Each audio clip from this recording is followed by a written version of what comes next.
Alrighty, this is the first one. This is just a standard rod holder that I built. Basically, it's just got 2 feet in the middle. It's got a T. Get down here and look at it. I made this one about 2 feet. I've got a T right here at the middle. You can tell I put lines in it so that I can line everything up. I've got 8 inches here, 8 inches here, and on the front side, basically just put a 90 and kind of straighten it up where it's straight up and down. Put me a 45 on it with 10 inches here. That way the rod, easy access, easy in, easy out. What happens is when the fish hits it and it pulls it downward, instead of actually coming out of the system, it actually, well, I gotta lock her in. The pressure of the angle at 45 literally pulls the rod down to keep it from going in. Now, if you have a rock or lean it up against something right here, it doesn't go in anywhere. It's going to actually pick up the bottom of the thing.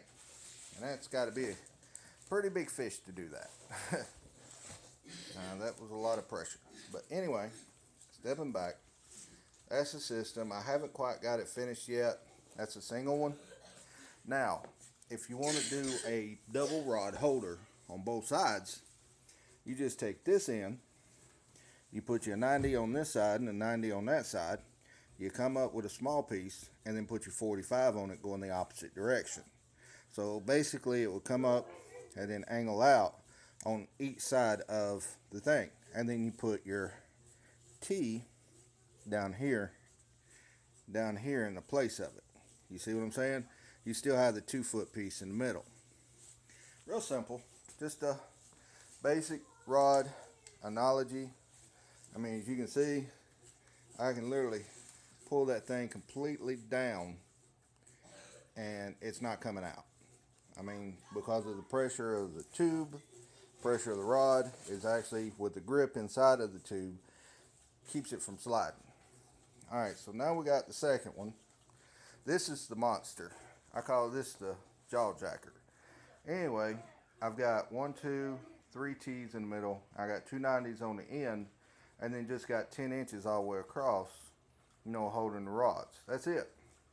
I mean, you got 1 1/4 of the pipe down at the bottom, to add to the space, but you still got that 45-degree angle. I've got a 3-foot,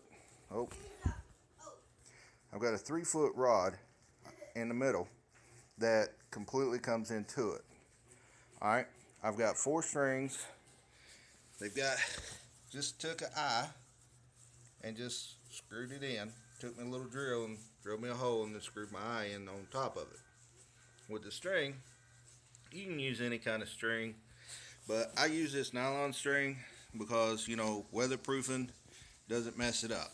Alright, now here's the fun part.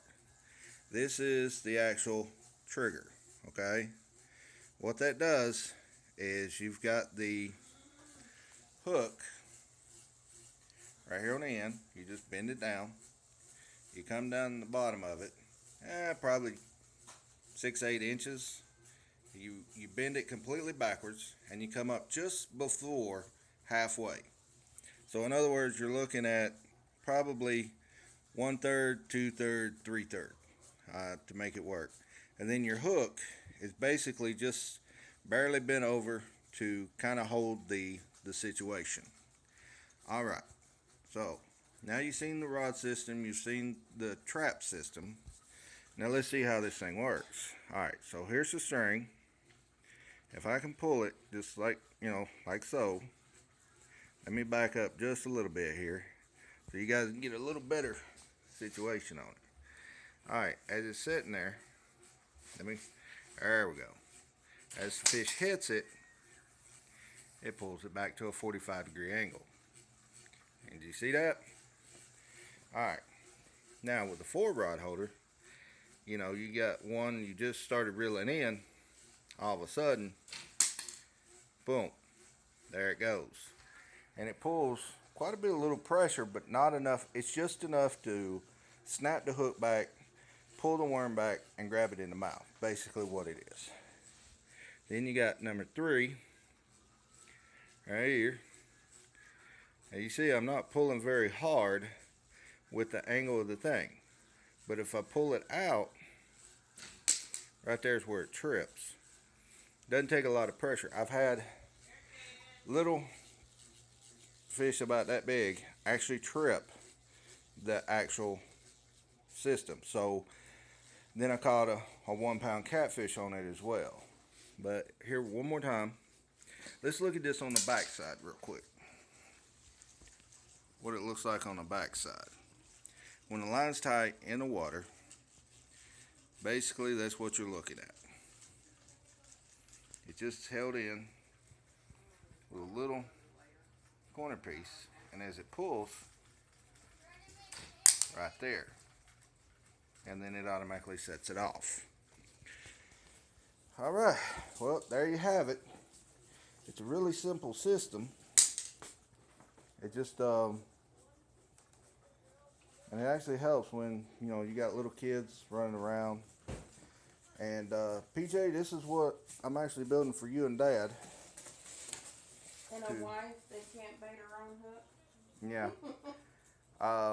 But this is a system I'm gonna build for you guys and bring down to Tennessee, or bring up to Tennessee. But it's gonna have 2 rod holders on it, one on the left, one on the right, instead of the single rod holder, that I created for my kids. But that's my game plan. Tell me what you think. Peace out.